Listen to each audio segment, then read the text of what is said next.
My granddaddy was like, does that explain that nasty porno I seen on your computer a couple years ago? And I was like,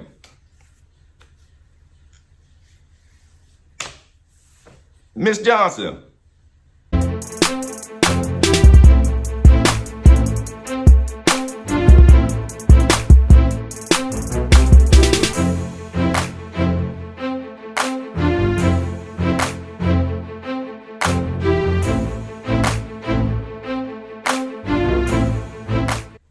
What's up, people? Thank you for tuning in to another episode of The Keith Chronicles. All right, so a lot of y'all want to see me vulnerable for whatever reason it is. So today's story time is going to be my coming out story. So y'all finally got it. Y'all just want to see me squirm. Y'all just want to see me cry. Y'all just want to see me be down bad. But I'm going to give it to you. I mean, I don't really have a traumatic coming out experience like everybody else had. I mean, mine was, I guess, traumatic for myself. But I will say the coming out stories that I've heard and just some of my friends or people that I've seen, like, their stories, they have traumatic stuff that has happened to them. Mine was hard in itself of maybe trying to figure out who I was and trying to make sure I wasn't making other people uncomfortable. But other people, they've been beat, they've been, disowned by family, they've been all that. So my story just pretty much is, I'm just gonna give y'all a timeline of how all my situation played out. When did you know when you was, I don't know when I knew. It was just a thing that was just there. It's always been a feeling that's been right here that I never could separate from nothing else. So, I mean, I don't really know what to tell nobody. So that's that. So yeah, in high school, I actually had a girlfriend all through high school. I'm not going to tell her name because I'm actually going to throw her under the bus just a little bit. Anyway, so I had a girlfriend all through high school, and we were toxic for each other. I mean, just like every other high school relationship. I mean, that just is what it is. But deep down inside, Big Daddy knew he had a secret. And I remember she actually had to go away. Her parents had sent her to like a boarding school. And in that time, I might have, tried a little something. I'm just saying I might have experienced a little something. The crazy thing is, though, a rumor came out. And the rumor actually came out about the wrong person. So everyone else was, kind of inquiring, hey, I heard you and this person did that. I heard you and this person. I heard this. No, wrong person. So y'all sat here and done tarnished the wrong person's damn name for years. And I ain't putting nobody's business out. I'm just going to tell y'all, it ain't the motherfucker y'all thought. Just saying. Ended up disclosing my secret to my cousin, who was my best friend at the time. My cousin was so insecure, he just was so uncomfortable with his own sexuality that he legit decided that he was going to stop hanging out with me. And he told my secret to everybody who he could think to tell. When I tell you, I ain't never been that popular guy, right? But I've always been well known everywhere. And this was a situation where there's probably only 5 or 6 high schools in my hometown. And I knew a lot of people. He had other people at other schools calling my phone. Well, he didn't have nobody doing nothing, but they were other people calling my phone saying, hey, I heard this, so-and-so told me this. And if I'm going to be quite honest with you, I had 2 cousins. The other one was my first cousin. Me and her had gotten into a altercation, an argument, and I can understand she was upset with me, but she is a lesbian, and I think that she should have been a little more sensitive to the fact that I was not ready for my business to be told. So basically, my 2 cousins went out and spread it all. And honestly, I've never gotten apologies from either one of them. That's just something I had to kind of apologize to myself for them and just move past it, because I mean, it is what it is. I'm happy in my truth now, but as a 17-year-old, that was very detrimental to my mental health. It was very bad. Anyway, so yeah, I don't want to make this like, I'm not going to be on here crying and bullshit, but I'm just saying, I just think that it is very important for people to realize you don't out nobody before it's time for them to be outed, because it almost equates to somebody's mental health being destroyed. I'm not playing with you. That is one of the most dangerous things you can do to anybody. First off, they may hurt you for doing it. Second off, they may hurt themselves because they were not ready. And that's an internal battle that you can't make nobody else fight. I'm just saying, so many people be like, why didn't you tell me? And you be like, well, shit, I had to figure it out for myself. I don't owe you nothing. The fuck? I ain't sleeping with you.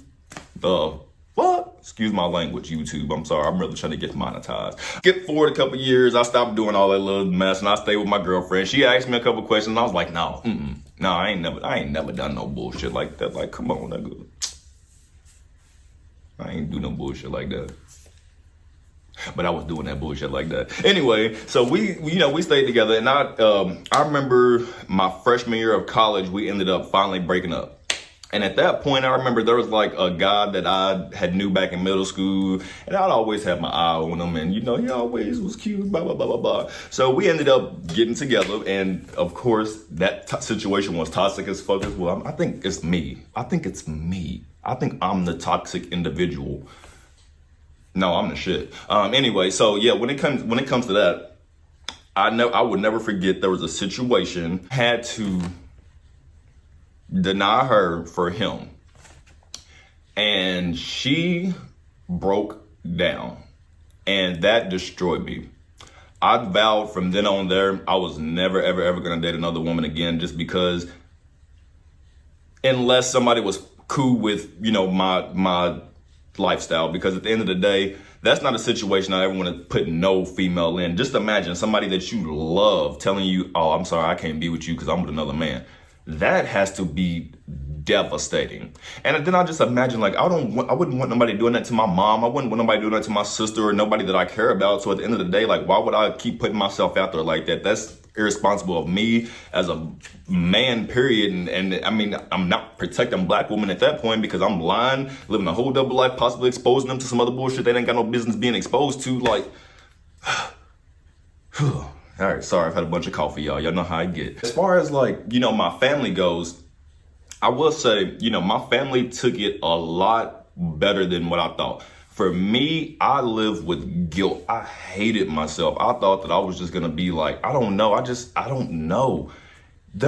When you are a masculine guy and, you have other feelings and you hang around all these straight guys and you play sports and you do this, that's not something that you want to go to your parents and tell them, hey, guess what? I'm a flaming homo. Like, no, it was, for me, I live with the guilt even to this day.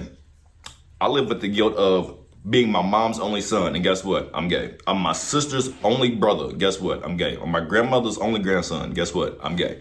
So I always felt like I had disappointed them with that, but they always tell me, like, nigga, live your life. Like, we don't give a fuck what you doing as long as you being safe. Like, it is what it is. I never forget one time me and my first boyfriend, we had gotten into an argument, and I was just pissed off. I remember walking up to the house, and my grandmother was on the porch, and she said, what's wrong with you? And at that point, I just laid it all out. I was like, look, this is what's going on. I'm with this guy. We arguing. And she was just like, you know what? I knew from the time you brought him over the house, I wasn't just going to say anything. She then stood up and proceeded to take me in the living room. She said, I think you need to tell your granddaddy. And I was like, well, granddaddy, hold on. Hold it. I was like, hold on. Like, I wasn't ready for that. And then my granddaddy was like, does that explain that nasty porno I seen on your computer a couple years ago? And I was like,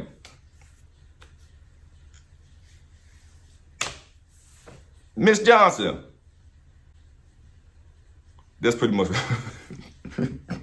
y'all, that was traumatic for me. All right, anyway, so basically, like, I ended up telling my grandparents everything was cool. I was living a lot outside of my household, but my intermediate family knew, aside from my dad's side of the family. So, and I will say this was very detrimental to my relationship at the end of the day, because I would never hold his hand. I would never want to be seen in public with him. I would tell him what he could and could not wear. I would tell him, like, no, like, you a little too this for me, and we can't be seen out in public because I don't want that bad image on me. Not really knowing what that was doing to the other individual.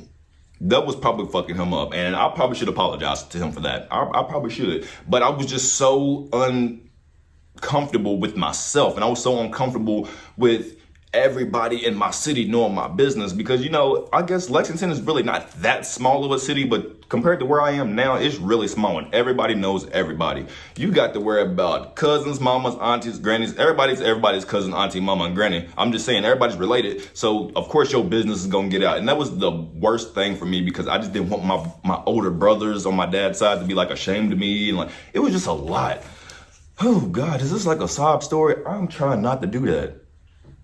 I'm not crying, I ain't sad or nothing. But anyway, point where when my business was getting out, and I never thought I'd, you know, be this person, I actually got bullied. And it wasn't like people were like saying, fuck you up and I'm gonna do this. But believe it or not, I had people calling my phone, harassing me. I heard this, you a fag, blah, blah, blah. They were saying crazy stuff to the point where I had to change my number. And like, I ain't no weak individual. So for me to have did that lets you know how bad it started getting for me.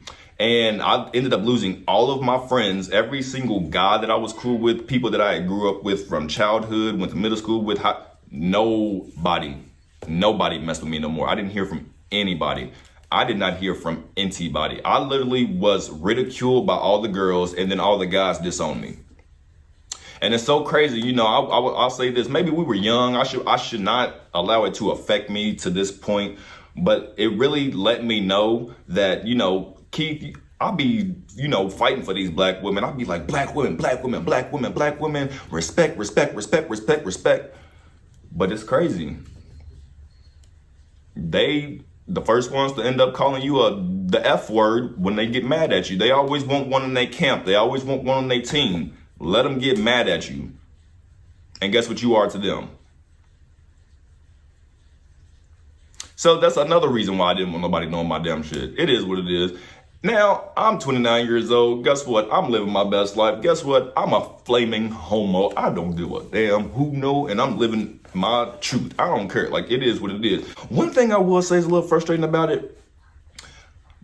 So I'm not gonna lie, there might have been a person here or there back in the day that was like, Keith, I think you might be gay. And I would go the fuck off. And I mean, obviously that probably made it look so obvious. I'd be like, fuck you, I ain't no fucking, I wouldn't hang around with, you wouldn't catch me with nobody who looked gay. I would not hang around nobody who even gave off the image of being gay, because I did not want that to reflect on me, which is why I understand now why I lost all my friends.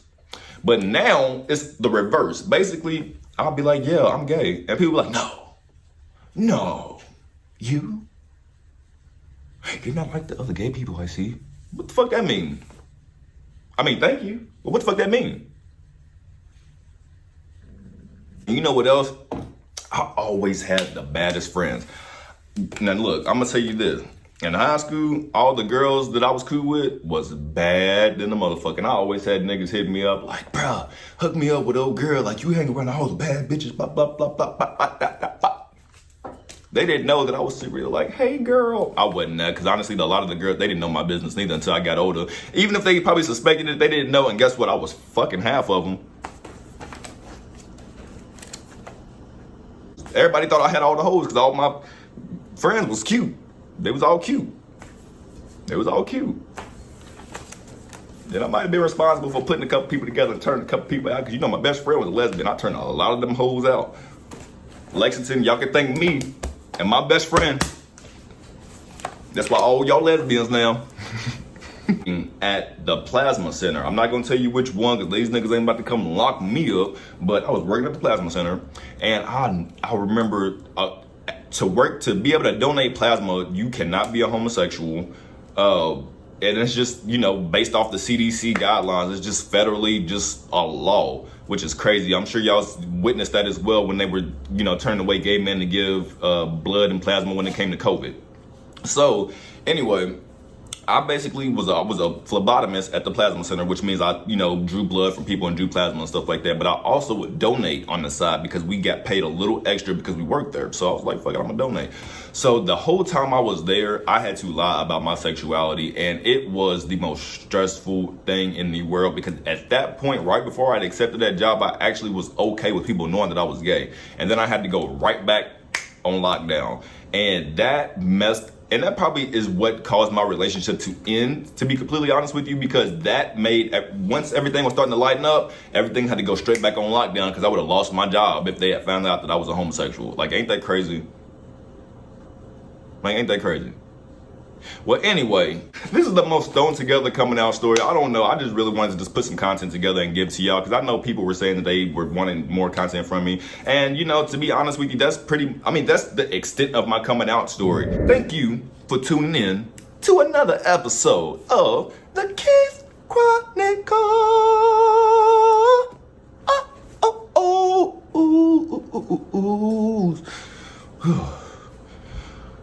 I'm running out of runs. Y'all gotta help me figure out something. Who wants to help me come up with a theme song or something? I need something. Love y'all. Thank y'all for tuning in. Make sure you push that subscribe button. Subscribe. Wherever the button is somewhere around this motherfucker. Love y'all. From Kentucky to Arizona. I just felt like I wanted to share my story with people just so I can maybe shed some light, you know, provide a little motivation, inspiration, whatever the case may be.